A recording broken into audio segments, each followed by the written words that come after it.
Good morning. Biryani கட்டுவா, chicken biryani. மாமா parcel கட்டுறாங்க. பாருங்கள் எங்கள் பிரியாணி பாருங்கள். எங்கள் கடைக்கு வாங்க. லெக் பீஸ்லாம் போட்டு மணக்குதுங்க. நான் வச்சது உண்மையிலே. மாமா போதும் பார்த்தீங்களா எங்கள் பிரியாணி. ஒரு பார்சல் 120 ரூபா. அது சால்னா சால்னா சால்னா கொஞ்சம் கட்டுங்க. சால்னா பார்த்தீங்களா? இது தயிர் உள்ளி. தயிர் உள்ளி பார்த்தீங்களா? லன்ச் என்னென்ன பண்ணியிருக்கீங்க கதவா? சாம்பார் மணக்க மணக்க. ஓகேவா?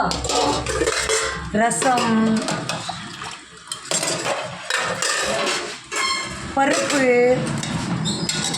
நம்ப மாட்டீங்க, நான் தான் பண்ணினேன். ஓகேவா? மீன் குழம்பு மணக்குதுங்க. மோர், சீனியர்க்கா துவரம், ஊறுகாய், அவியல், பாயாசம். எங்கள் கடைக்கு எல்லோரும் வாங்க. அவ்வளோ டிஷ் இருக்குது. இங்கே பாருங்கள், லெக் பீஸு, ஃபிஷ் ஃப்ரை, இதெல்லாம் விளமீன், பாறை, இதெல்லாம். நாகர்கோவில் வந்தால் எம்டிபி மண்டபத்துக்கு பக்கத்தில் காலையில் இட்லி, தோசை, மத்திய இதெல்லாம். ஒரு கஸ்டமர் சாப்பிட பார்சல் வாங்க வந்திருக்காங்க. சிக்கன் பிரியாணி அவ்வளோ நல்லா இருக்குங்க. நான் வச்சுருக்கேன் வாங்க.